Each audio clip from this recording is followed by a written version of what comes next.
भगवान राम कहीदे लक्षण कथा देछि कथा भूल हबनी मु सूर्यवंशी छुआ ए वंश रे जीवन पछे जाइछि कथा रहिछि ना कथा केबे भूल हबनी तेनु तू केमती भाबुछु तो कौन करिवे भाई रावण जदि शरण पशिब विभीषण को तो लंका दे देलेनी ना रावण को लंका को आनिबी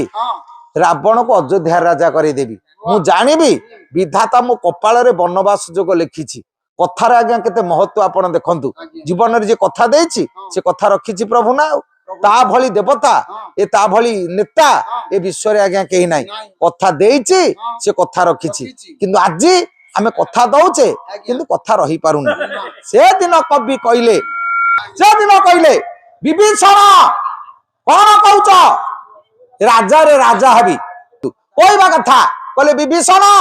तमे लंकार राजा लक्ष्मण कहले की कथा ना सारा जीवन जंगल रे बुलिबी कथा देछि कथा रखिबी तेनु आपण देखंतु जो प्रभु से दिन शरण पशिबा को भाई कहूची भाई कथा सुनिलानी मरीगला काहे मला ना ता भाई पाई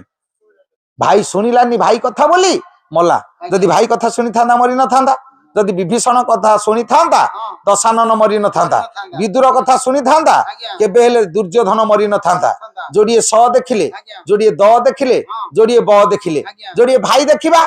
रामायण रो भाई देखंतु महाभारत रो भाई देखंतु रामायण रो भाई भरत भाई जंगल को गला बोली भाई पछे पछे जाई बाबाजी बेश धरी ओजी भाई आपण जांदु राज्य रे राजा हेबे मु जंगल रे बुलिबी ना रे पितृ सत्य मो पाई तो पाई नुह